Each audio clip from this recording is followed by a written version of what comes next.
नमस्कार, आप देख रहे हैं सी न्यूज भारत और मैं हूं आपके साथ आकांक्षा यादव। वक्त हो चुका है न्यूज बुलेटिन का, तो चलिए निगाह डालते इस वक्त की खास खबरों पर।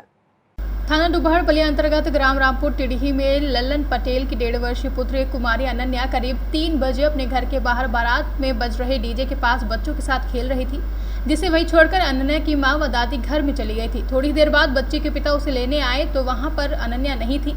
काफी तलाश की गई लेकिन बच्ची का कुछ भी पता नहीं चला, जिसके बाद बच्ची के पिता ने थाने में रिपोर्ट दर्ज कराई, जहां पुलिस टीमों द्वारा सघन तलाश व चेकिंग की गई और चेकिंग के दौरान उक्त बच्ची हासनगर नई बस्ती थाना हल्दी में रंगलाल साहनी के यहां आई बारात के पास से बरामद हुई है। उक्त बच्ची स्वस्थ है। प्रकरण की गंभीरता से जांच की जा रही है। बलिया से सी न्यूज संवाददाता आनंद की रिपोर्ट।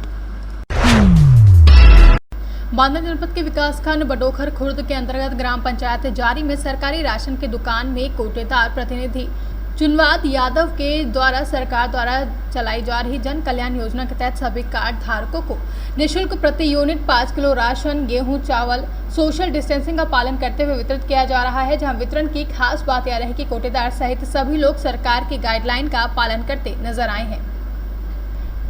क्या नाम है आपका? मैं ग्राम पंचायत जारी से कोटेदार जयंती यादव का प्रतिनिधि जी बोल रहा हूँ। हमारे यहाँ 20 तारीख से जन कल्याण योजना के तहत वो फ्री राशन वितरण, गेहूं व चावल 5 किलो पर यूनिट फ्री में दिया जा रहा है। आपके यहाँ वितरण के समय किस प्रकार से सोशल डिस्टेंसिंग का ध्यान रखा गया? 2-2 गज की दूरी बना के, मास्क लगवा के और सैनिटाइजर करा के, साबुन से हाथ धुलवा के सोशल डिस्टेंसिंग का पालन किया जाए। बांदा से सी न्यूज संवाददाता कुलदीप त्रिपाठी की रिपोर्ट। खबर मध्य प्रदेश के बैतूल जिले के उप तहसील बोरदेही से है, जहां कोरोना काल में लगातार पुलिसकर्मी अपना फर्ज निभा रहे हैं। नगर के हर चौक चौराहे पर अपनी ड्यूटी लगाकर लोगों को कोरोना के प्रति जागरूक कर रहे हैं। जिस प्रकार से नगर में हर चौक चौराहे पर पुलिस प्रशासन तत्पर खड़ा है। कोरोना काल के चलते नगर में हर चौक चौराहे पर आम जनता को समझाइश भी दी जा रही है कि 2 गज की दूरी बनाकर रखें, मास्क सैनिटाइजर का उपयोग करें, अत्यावश्यक काम होने पर ही घरों से बाहर निकले। थाना प्रभारी महोदय के आदेशानुसार यहाँ पूरे नगर में चेक पॉइंट लगाए गए हैं कि जो भी अगर जिले से या एमएस से, खासकर एमएस से कोई गाड़ी आती है उनकी चेकिंग की जाती है और उनके पास कोरोना टेस्ट रिपोर्ट है या नहीं है। अगर नहीं है तो उन्हें यहीं से वापस कर दिया जाता है, और है तो हमें आदेश है कि उन्हें आगे तक जाने दें जहाँ तक का उनका काम है। और बिना वजह जो लोग घूमते हैं उनका रोकना और लोगों को गाइडेंस देना कि बगैर मास्क के ना रहे, बगैर हेलमेट के गाड़ी न चलाए और सोशल डिस्टेंसिंग का पालन करें। बस यही यहाँ पर। बैतूल से सी न्यूज संवाददाता संदीप वाइकर की रिपोर्ट।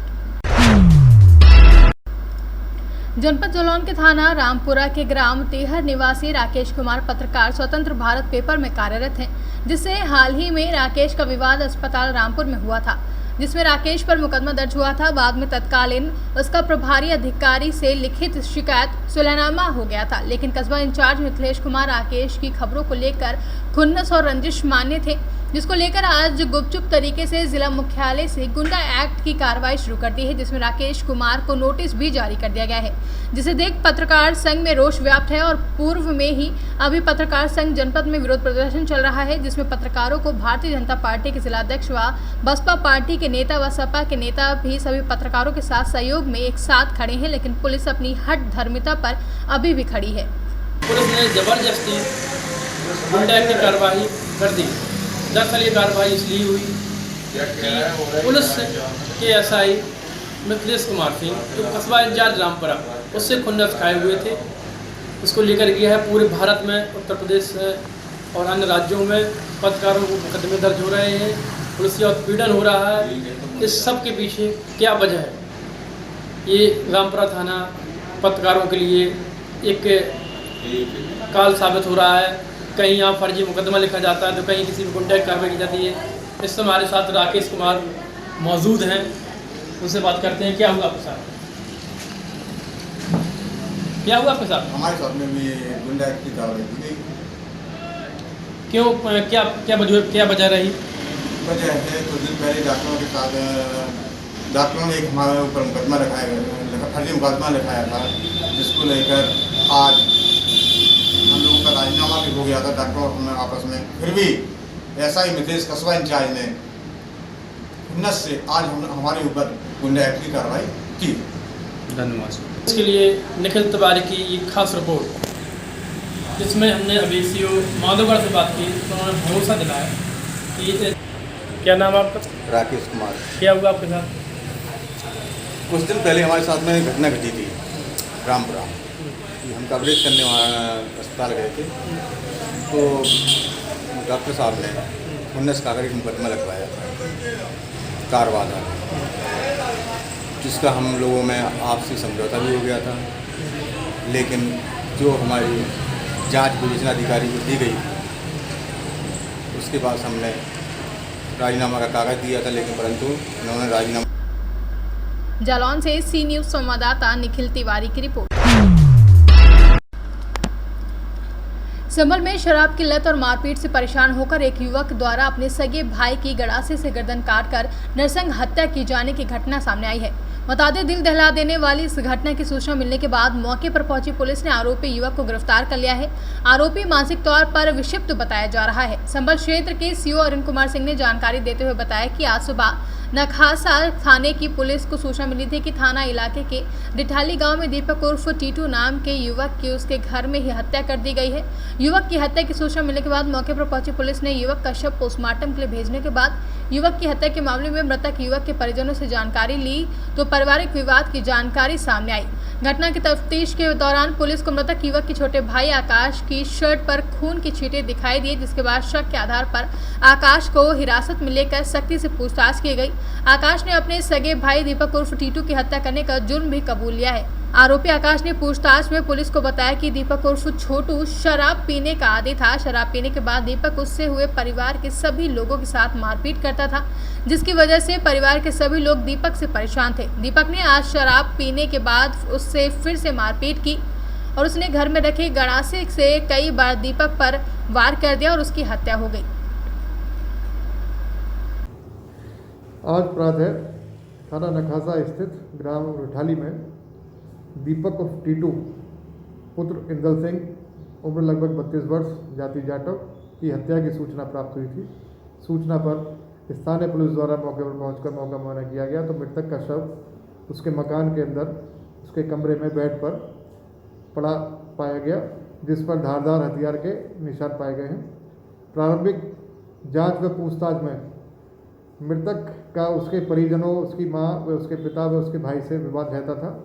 इसी विवाद के चलते हत्या किया जाना प्रतीत हो रहा है। जांच के दौरान मृतक का छोटा भाई आकाश, जो कि अर्धविक्षिप्त है, के शरीर पर व कपड़ों पर खून के निशान मिले हैं, जिसको हिरासत में लेकर पूछताछ की जा रही है। अभियोग पंजीकृत कर लिया गया है।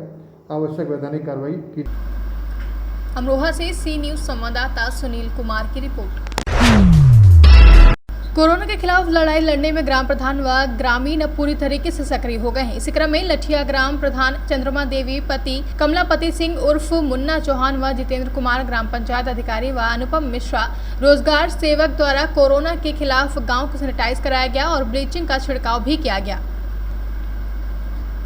भदोही से सी न्यूज संवाददाता नरेंद्र तिवारी की रिपोर्ट। सरकार द्वारा लगाई गई सुरक्षा सप्ताह को कड़ाई से पालन करने के लिए चतरा एसडीपीओ अविनाश कुमार व एसडीओ मुमताज अंसारी, सीईओ रंतु महतो, सदर इंस्पेक्टर सह थाना प्रभारी लवकुश ने चतरा मेन रोड पर फ्लैग मार्च किया। वहीं बिना ई पास के घूमने वाले वाहनों के चालान भी काटे गए। निकल के जो कोविड-19 के तहत अनुपालन करना उसको सख्ती से हम लोग बरत रहे हैं। जो भी व्यक्ति निकलें अपना गाड़ी में पास ले लें, ई पास अपना लेके ही बाहर निकलें। और दुकानदारों से मेरा खास करके अनुरोध है कि स्वास्थ्य को देखते हुए अपना सोशल डिस्टेंसिंग मास्क, जितने भी दुकानदार हैं वो अपने जो भी सामग्री लेने आए या बाहर निकले उनको सोशल डिस्टेंसिंग के साथ अनुपालन कराएं। अभी कोरोना खत्म नहीं हुआ है।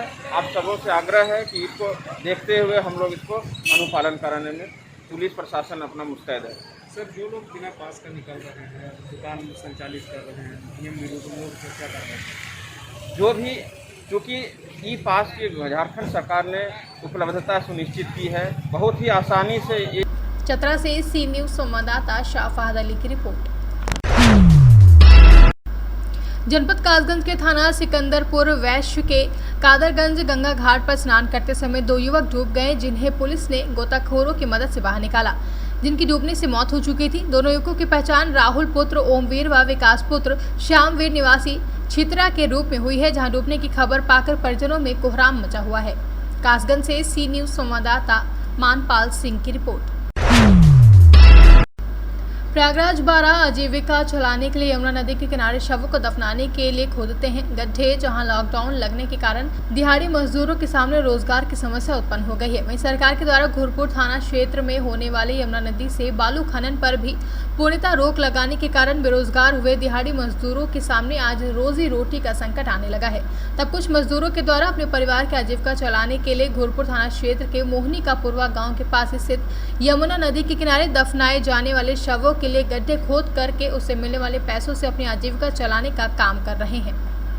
ये आप लोग जो गड्ढे बना रहे हैं, हाँ, ये किस लिए बना रहे हैं? ये बना रहे हैं जिससे आप लोग मिट्टी वाले आ गए दोपहर में परेशान हैं भाई, इतना धूप है, आदमी परेशान खुद झेल रहा है, तो हम लोग गड्ढे बना दिए, जो खुशी है दे दे, नहीं गाड़ के चले जाना है, वो क्या चाहिए। तो लगभग रोजाना इस समय जैसे कोरोना महामारी चल रही है, हाँ, इस समय रोजाना कितने शव आ जाते होंगे यहाँ पर? आज देखो 2 ठे आई थी, आज कल 3 ठे आई थी, परसों 1 ठे आई थी, 1-2 ठे यहाँ डेली आती है। तो सभी शव यहाँ दफनाए ही जाते हैं? हाँ, सभी यहाँ सब दफन करना चाहता है। क्या नाम है आपका? हमारा नाम है रामफल। गाँव? प्रयागराज से सी न्यूज संवाददाता राकेश पटेल की रिपोर्ट। फिलहाल के लिए न्यूज बुलेटिन में बस इतना ही। देश और दुनिया की तमाम बड़ी खबरों के लिए देखते रहें सी न्यूज भारत।